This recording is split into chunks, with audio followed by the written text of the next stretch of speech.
একটু পাতলা পাতলা করে কেটে নিতে হবে ফুলকপিগুলো। আলুগুলো কেটে নিয়েছি পাতলা পাতলা করে, যাতে তাড়াতাড়ি সিদ্ধ হয়ে যায়। তেল গরম হচ্ছে, এবার আলু আর ফুলকপিগুলো যেগুলো সেদ্ধ করে রেখেছি সেগুলো ভেজে নিতে হবে।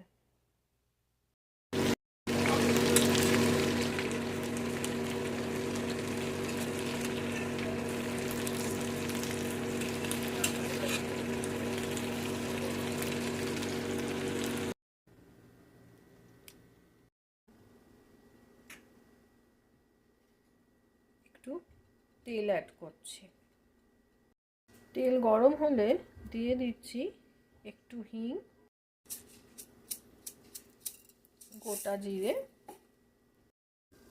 গোটা সর্ষে অল্প, তার সাথে দিয়ে দিচ্ছি তেজপাতা, শুকনো লঙ্কা, এলাচ আর দারচিনি।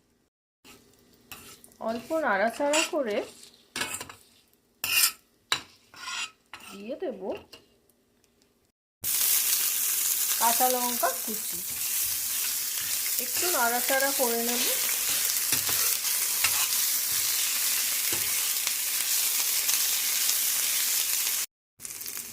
এরপরে দিয়ে দেবো কুচানো পেঁয়াজ। আপনারা পেঁয়াজ দিতেও পারেন, নাও দিতে পারেন, সেটা আপনাদের চয়েস।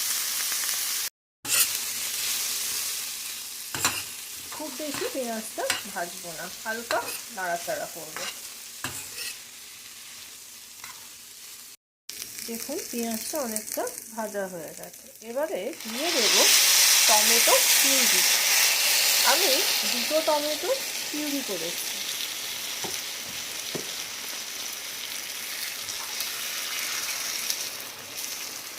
এবারে মশলা দেওয়ার পালা।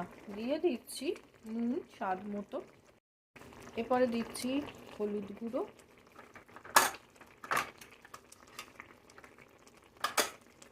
জিরে গুঁড়ো,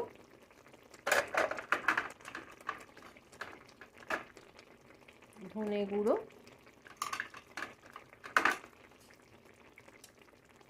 আর দিচ্ছি কাশ্মীরি লাল লঙ্কা গুঁড়ো। এবারে ভালো করে মিশিয়ে নিচ্ছি আর অপেক্ষা করতে হবে তেলটা ছাড়ার মশলা থেকে। একটু কেয়ারফুলি নাড়তে